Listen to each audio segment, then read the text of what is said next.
আচ্ছা, তো দেখো এইখানে অল্টারনেটিং কারেন্ট থেকে একটা প্রবলেম দেখো কি বলছে। An electric lamp is connected to 220 volt 50 hertz AC supply. What are the peak voltage and RMS voltage of the supply?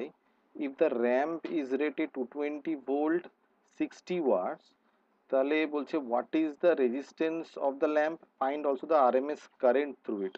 দেখো এইখানে এই যে প্রথমে যে বলছে পিক ভোল্টেজ আর আরএমএস ভোল্টেজ, তো যেটা দেখো সাপ্লাই, ঠিক আছে, তো 20 ভোল্ট যেটা সেটাই তো আলটিমেটলি আরএমএস ভোল্টেজ, তাই না বলো তো? আমি এইখানে নর্মালি যেরকম তুমি বলতে পারো আর কি, ঠিক আছে, তো আরএমএস ভোল্টেজ যেটা আর কি যেটা দেওয়া আছে, ঠিক আছে, তো আরএমএস ভোল্টেজ তুমি জাস্ট যেটা দেওয়া আছে ভি ইকুয়ালস টু 220 ভোল্ট, ঠিক আছে, এটা তো তুমি এমনিই করে দিতে পারো, ঠিক আছে।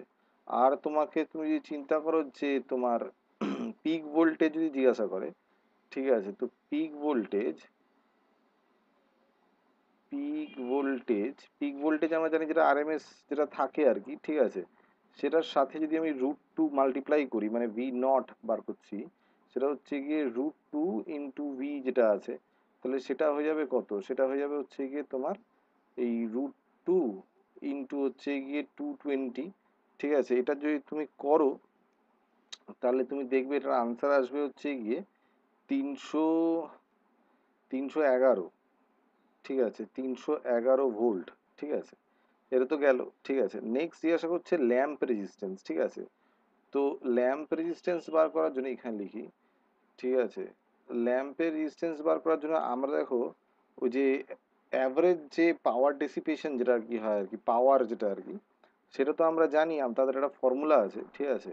তো সেটা তো এরকম আছে না, দেখো যে পাওয়ার, ঠিক আছে, অ্যাভারেজ যদি তুমি করো তাহলে আলটিমেটলি কি হবে, যে ভি স্কোয়ার বাই আর হবে, তাই না? তো সেইখান থেকে আমি যদি মানে আর বার করি তাহলে আলটিমেটলি কি হবে, ভি স্কোয়ার বাই এই অ্যাভারেজ পাওয়ার যেটা সেটা হবে আর কি, ঠিক আছে, বুঝতে পারবে? তাহলে ল্যাম্প রেজিস্ট্যান্স তুমি যদি চিন্তা করো তাহলে এইটা হয়ে যাবে তোমার ল্যাম্প রেজিস্ট্যান্স, ঠিক আছে, রেজিস্ট্যান্স যেটা চাইছে সেটা আর ইকুয়ালস টু এইটা যেটা ভি স্কোয়ার ডিভাইড বাই হচ্ছে গিয়ে পি বার। তো এইটা দাঁড়াবে হচ্ছে গিয়ে তোমার দেখো ভি হচ্ছে গিয়ে 220 দেওয়া আছে, আর পি বার যেটা দেওয়া আছে দেখো এখানে বলে দেওয়া আছে যে 60 ওয়াট, তাই না বলো? ঠিক আছে, 60 ওয়াট, তাহলে এখানে 60 দিয়ে যদি ডিভাইড করো তাহলে আলটিমেটলি এত ওম হবে, ঠিক আছে। তো এটা যদি তুমি করো এটার তো স্কোয়ার হবে অবশ্য, ঠিক আছে, 220 স্কোয়ার ডিভাইড বাই 60 যদি তুমি করো তাহলে এটা দাঁড়াবে হচ্ছে কি 806.7 ওম, ঠিক আছে, এই আলটিমেটলি দাঁড়াবে। নেক্সট হচ্ছে গিয়ে যে ডি, ঠিক আছে, ডি তে কি যে find out the RMS current through it, ঠিক আছে।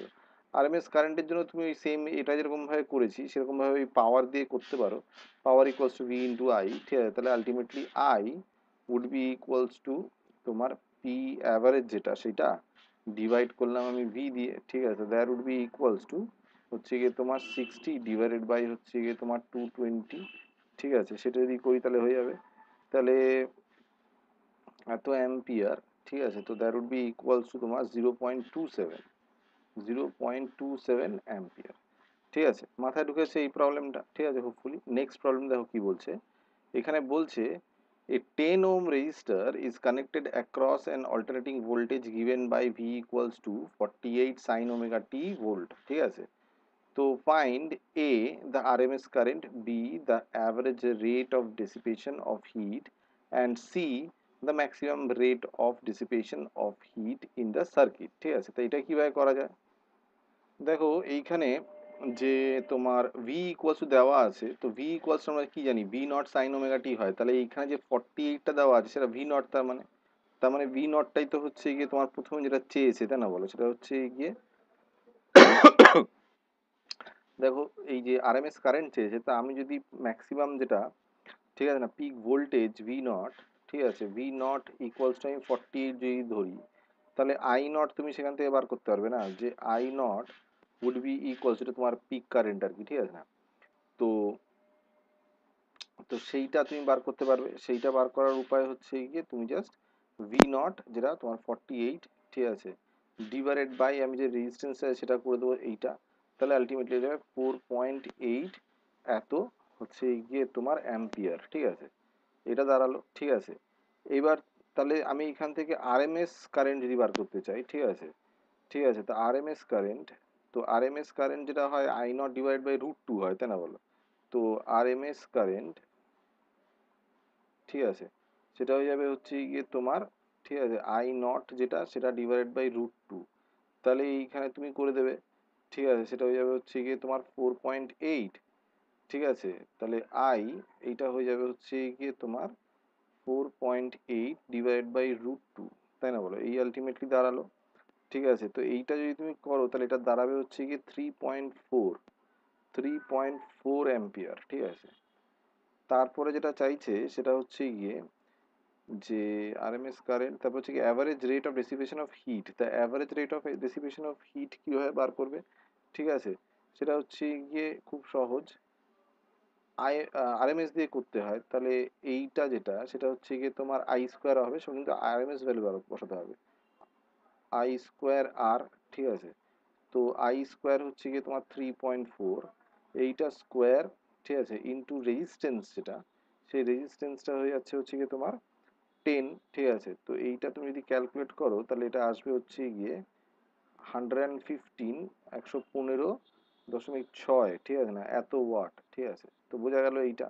ঠিক আছে, এবার যদি তুমি জিজ্ঞাসা করে যে লাস্ট যেটা জিজ্ঞাসা করে maximum rate of dissipation of heat in the circuit, তো তখন তো আর আরএমএস দিয়ে কাজ করলে হবে না, তখন সমস্ত পিক কারেন্ট নিয়ে কাজ করতে হবে। তা পিক কারেন্ট নিয়ে যদি আমরা কাজ করি তাহলে এইচ যেটা ম্যাক্সিমাম আর কি, ঠিক আছে, টেকনিক্যালি আমি এইচ নট লিখবো, তাহলে এটা হয়ে যাবে হচ্ছে গিয়ে আই নটের স্কোয়ার ইন্টু হচ্ছে গিয়ে আর, তা আই নট আমরা পেয়েছিলাম কত, 4.8, তাহলে ঠিক আছে 4.8 এর স্কোয়ার হবে, 4.8 এর স্কোয়ার, ঠিক আছে, ইন্টু হচ্ছে গিয়ে 10, এইটা তুমি যদি করো তাহলে যেটা দাঁড়াবে সেটা হয়ে যাবে হচ্ছে গিয়ে 230.4 ওয়াট। ঠিক আছে, তাহলে এই হচ্ছে কি তোমার উত্তর, এইটা একটা উত্তর। ঠিক আছে, ম্যাক্সিমাম যে কারেন্ট ডিসিপেশন হচ্ছে এইটা, ঠিক আছে না, অ্যাভারেজ যেটা হচ্ছে সেটা হচ্ছে গিয়ে এইটা। ঠিক আছে, বোঝা গেছে? ঠিক আছে, আর বাকি এটা তো আরএমএস কারেন্ট, এটা তো বুঝতে পেরেছো নিশ্চয়ই। ঠিক আছে, ঠিক আছে, এই হচ্ছে গিয়ে মোটামুটি প্রবলেম। এরপরে আমি আরেকটু ডিফিকাল্টের দিকে যাবো আস্তে আস্তে। ঠিক আছে, এটা বোঝা গেছে হোপফুলি।